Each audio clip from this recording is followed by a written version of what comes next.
किसान लंबे समय से फसलों के न्यूनतम समर्थन मूल्य यानी एमएसपी को कानूनी गारंटी की मांग उठा रहे हैं। इसे लेकर उभरा किसान आंदोलन खत्म होने का नाम नहीं ले रहा है। फिलहाल संयुक्त किसान मोर्चा ने शंभू सीमा से दिल्ली के लिए किसानों का पैदल कूच करने का फैसला स्थगित कर दिया है। केंद्र सरकार की ओर से बैठक का प्रस्ताव आने के बाद जगजीत सिंह डल्लेवाल ने चिकित्सीय सहायता लेना भी स्वीकार कर लिया। अपनी मांगों को लेकर आमरण अनशन पर बैठे किसान नेता डल्लेवाल का स्वास्थ्य दिन प्रतिदिन गिर रहा था, इसलिए सरकार ने किसानों के साथ वार्ता करने का प्रस्ताव रखा, जिसे किसानों ने खुले मन से स्वीकार कर लिया। सन 2020 में केंद्र की भाजपा सरकार ने 3 कृषि कानून लागू करने की घोषणा की थी।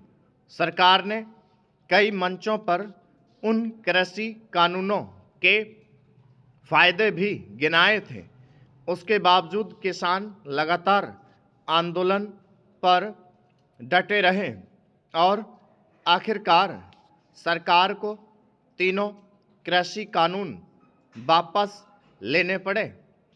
कृषि उत्पादन व्यापार एवं वाणिज्य कानून के अनुसार किसान मनचाही जगह पर अपनी फसल बेच सकते थे। कोई भी अधिकृत व्यापारी किसानों से तयशुदा कीमत पर फसल खरीद सकता था। सरकार ने कृषि उत्पादकों के इस व्यापार को राज्यों द्वारा लगाए गए मंडी कर से भी मुक्त कर दिया था।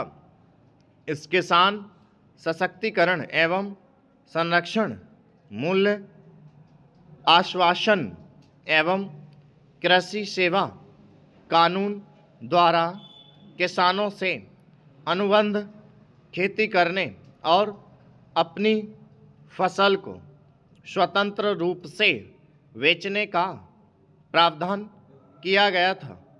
इसके अलावा किसान की फसल मौसम या किसी अन्य कारण से नष्ट होने पर उसके नुकसान की भरपाई करने की जिम्मेदारी करार करने वाली फर्म द्वारा ली जानी थी। मगर किसानों को ये तर्क उचित नहीं लगे। उन्हें लगा कि नए कानूनों द्वारा अनुबंध करने वाली कंपनियां उनकी ज़मीन हथिया लेंगी तथा सरकार एमएसपी को धीरे धीरे दरकिनार करके उद्योगपतियों के पक्ष में खड़ी हो जाएगी। और वास्तव में सरकार नए कृषि कानूनों के माध्यम से कृषि क्षेत्र में नए निवेश के लिए दरवाजे खोलना चाहती थी, ताकि किसानों की आमदनी बढ़ सके। किसान विगत कई वर्षों से मानसून की अनियमितता, कम पैदावार, अस्थिर बाजार और संसाधनों की कमी की मार झेल रहे हैं। इसी दुश्वारी के चलते अनेक किसान आत्महत्या करने पर मजबूर होते आए हैं। राष्ट्रीय अपराध रिकॉर्ड ब्यूरो के अनुसार 1955 से 2022 तक 2,06,485 किसान आत्महत्या कर चुके हैं। नाबार्ड बैंक के अनुसार देश के किसानों पर 21 लाख करोड़ रुपए का कर्जा है। स्टॉक